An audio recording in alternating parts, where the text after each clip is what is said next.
알렐루야, 알렐루야. 주님이 말씀하신다. 나는 세상의 빛이다. 나를 따르는 이는 생명의 빛을 얻으리라. 알렐루야.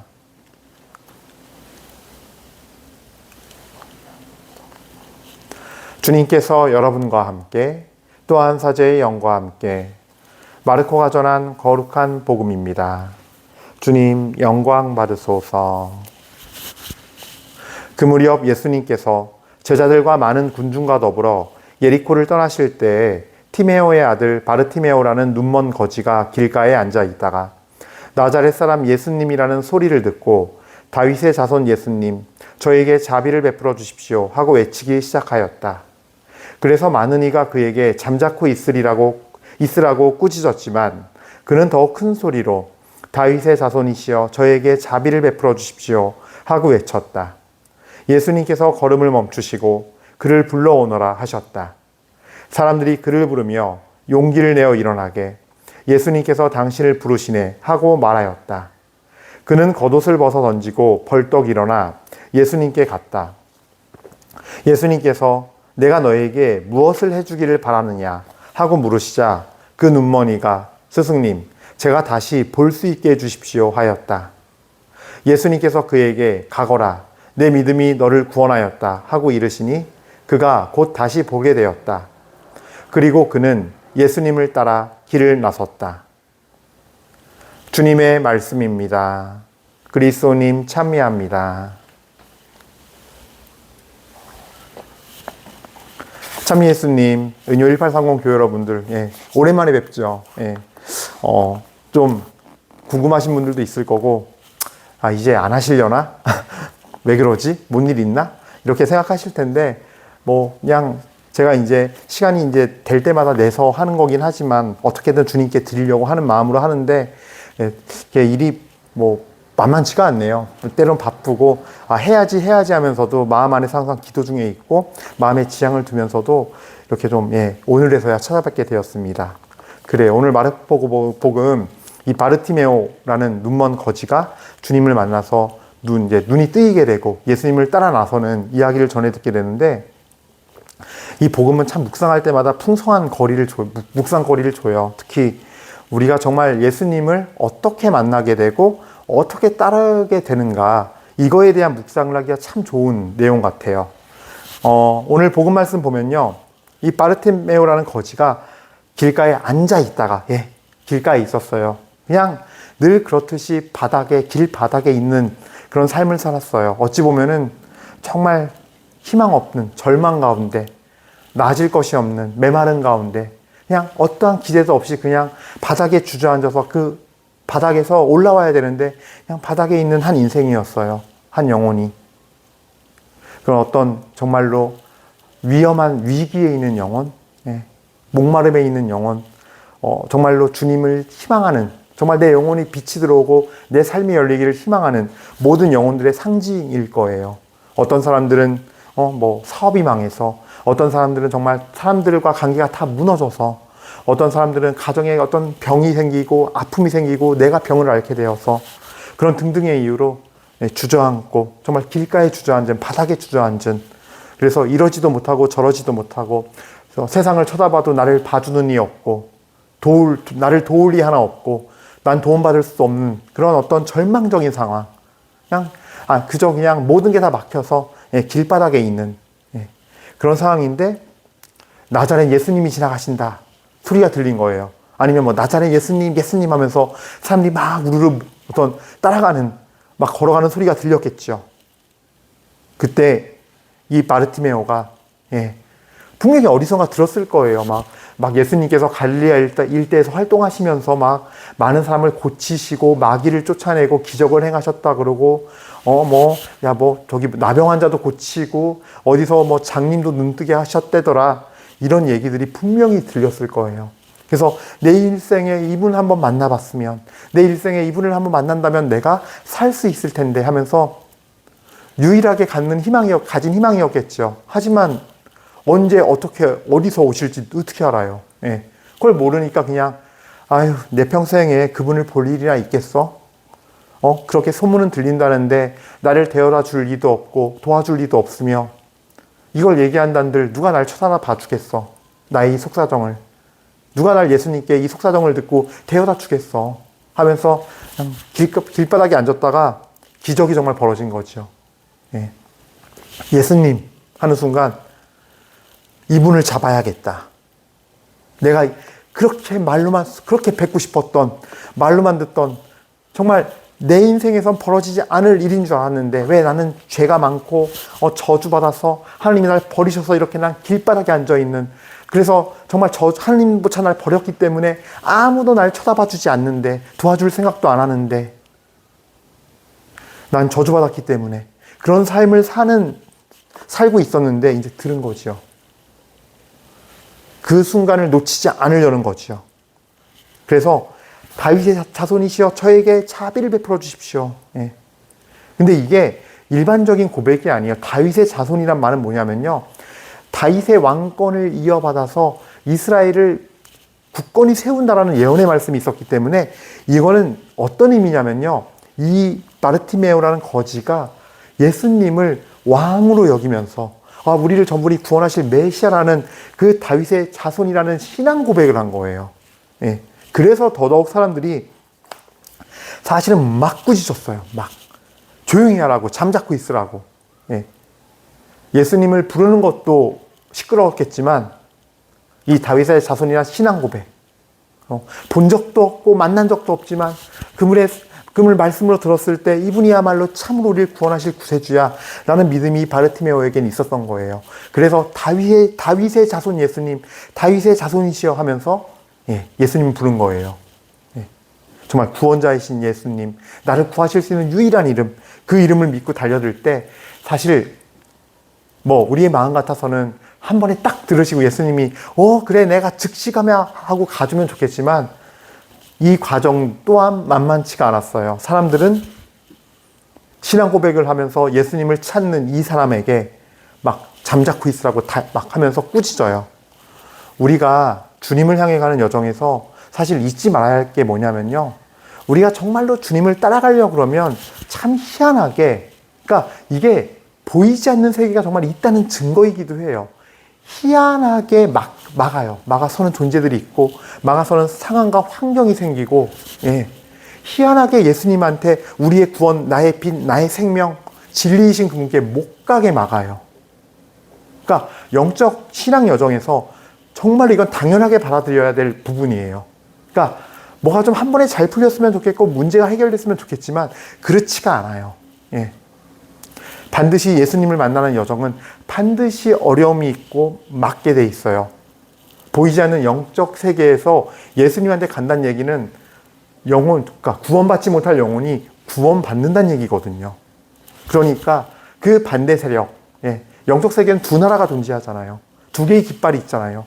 예수님의 나라의 깃발, 하느님 나라의 깃발과 사탄의 깃발. 두세 개이기 때문에 절대 지지 않으려고 해서 어떻게든 지옥의 자식으로 어둠에 머물게 있게 하려고, 절망, 죽음, 저주에 있게 하려고 어떻게든 막는 거예요. 예수님 만나면은 절망에서 희망으로 바뀌고, 저주에서 정말 축복으로 바뀌고, 죽음에서 생명으로 바뀌는 역사가 있으니까요. 그 역사부터 반드시 일어나니까요. 그래서 우리가 주님을 따라가려고 할 때 사실은 심지어는 박해까지 받고 많은 여정을, 환난과 많은 여정, 영적 공격, 이 모든 걸 그냥 영적 공격이라 표현하죠. 영적 공격을 받게 돼 있어요. 근데 이것을 하나님께서는 우리를 버리기 위해서가 아니라 이걸 통해서 우리의 순종을 더 깨끗하고 더 순금과 같이 단련시키는 것이고, 우리가 이런 환난이나 어려움을 통해서 우리의 믿음이 더 순수한 믿음으로 다져지는 여정이에요. 그래서 보면 참 신기하게도 이게 돌밭에 떨어진 씨나 엉겅퀴에 이렇게 해서 뿌려진 씨는 얼마 자라지 못하잖아요. 시련이나 어려움이 오면 그냥 죽어버리는 돌밭에 뿌려진 씨, 또 세상 걱정과 여러 가지 이유들 때문에 내 자신을 더 사랑하는 그런 세상 걱정들, 염려, 내가 하는 어떤 놓지 못하는 것들, 그런 것들 때문에 또 자라지 못하고, 그렇게 해서 주님께 못 오는 경우들이 있기 때문에 이런 과정을 통해서, 영적 공격이라는 과정을 통해서, 그건 환경을 통해서 올 수도 있고, 어떤 일을 통해서 올 수도 있고, 어떤 사람들을 통해서, 사람을 통해서 올 수 있어요. 바르티메오는 다윗의 자손이라고 신앙을 고백하니까 사람들이 입을 막아요. 사람을 통해서 왔어요. 우리 모두가 그렇게 겪을 수가 있는 거예요.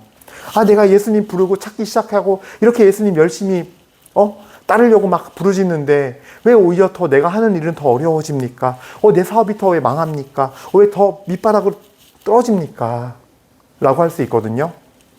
근데요, 참 신기하게 자, 엘리야를 예를 들게요.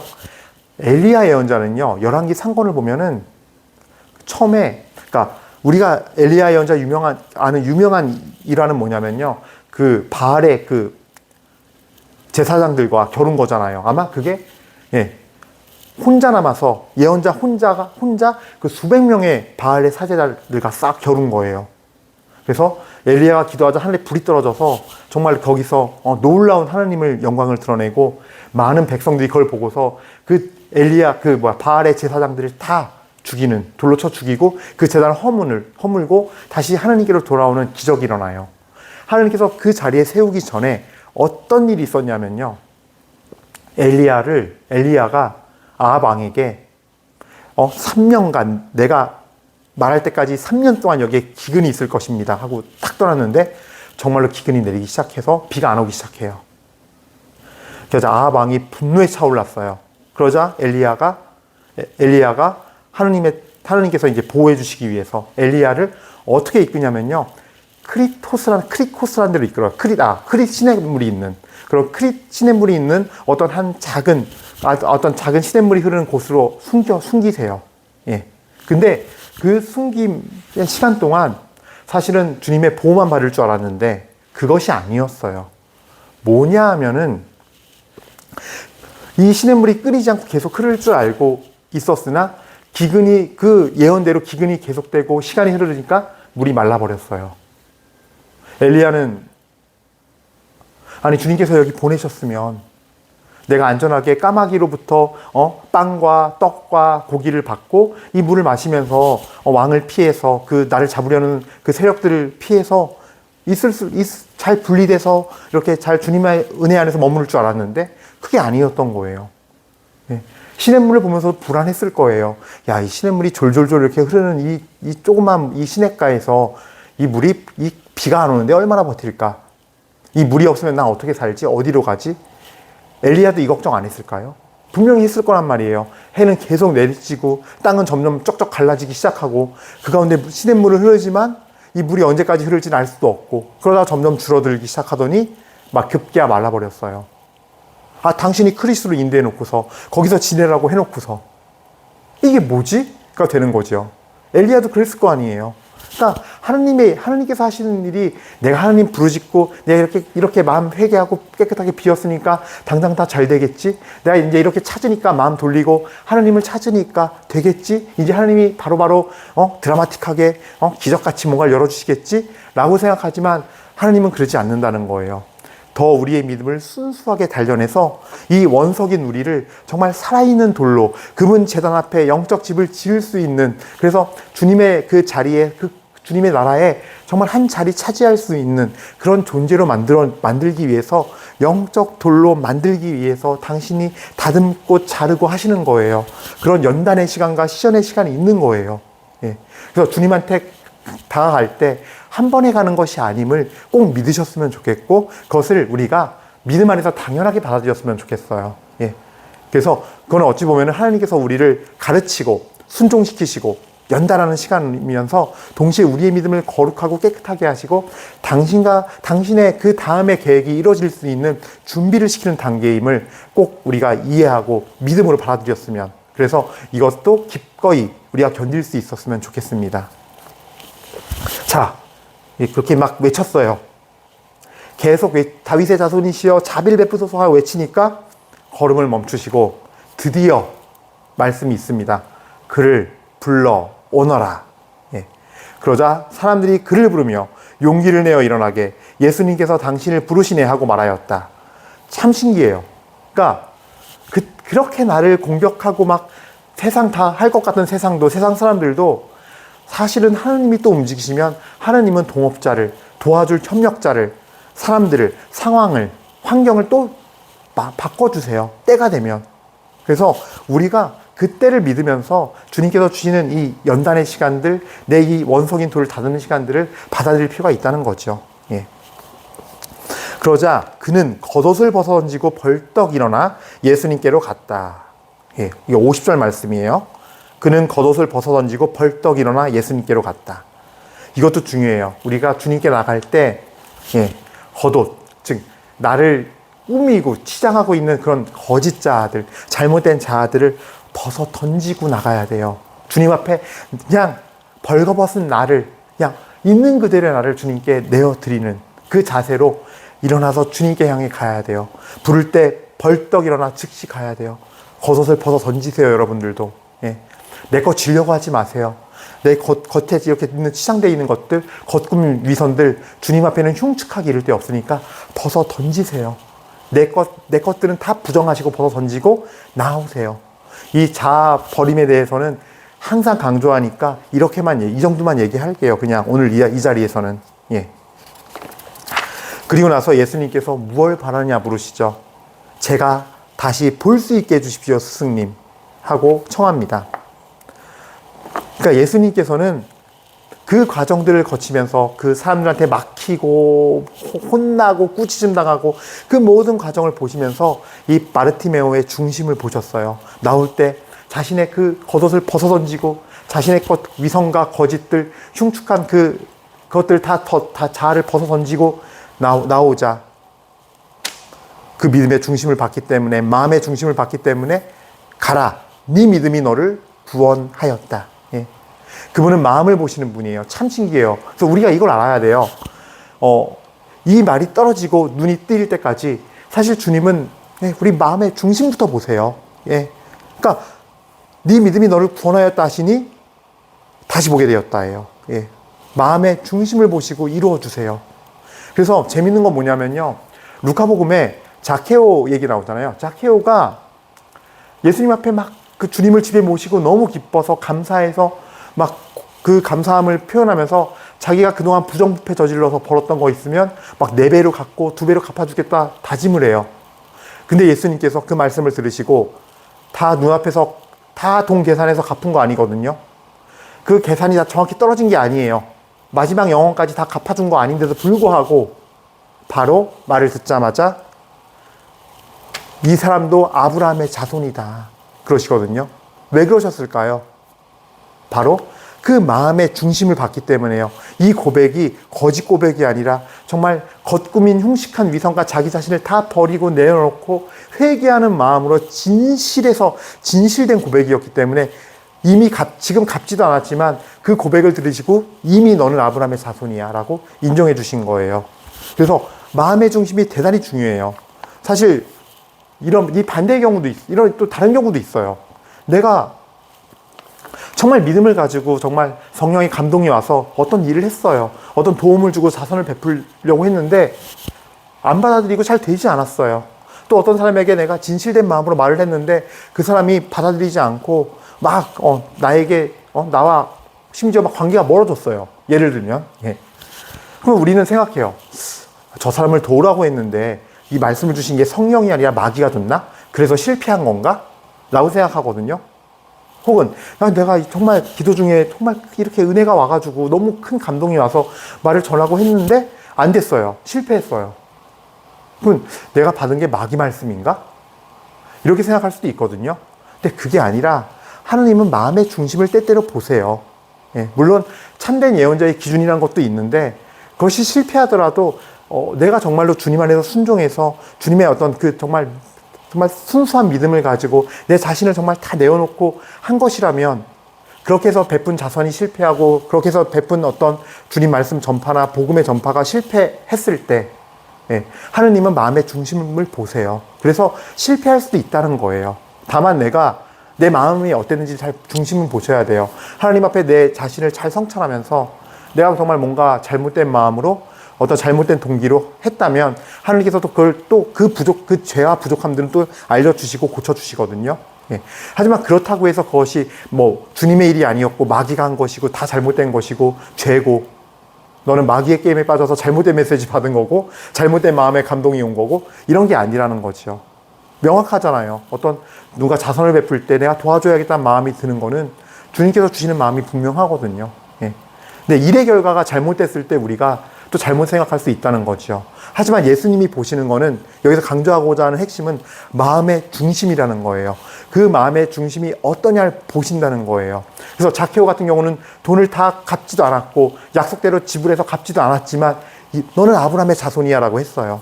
그리고 이 예수님께서 이 바르티메오의 오늘 복음에 바르티메오의 자세를 보시고서 그 따라오는 모습과 그 모든 과정을 다 보시고 그 마음속을 들여다보니 치유받을 자격이 있기에, 치유만 받을 자격이 있는 것이 아니라 바로 구원받을 자격이 있기에 네 믿음이 너를 살렸다 라고 선언하신 거예요. 그러자 눈이 뜨이게 되었어요. 눈 뜨이는 건 어찌 보면 옵션일 수도 있어요. 중요한 거는 구원받은 거예요. 그리고 예수님의 생각이 틀리지 않았어요. 그리고 이건 우리가 바르티메오를 통해서 배워야 할 자세예요.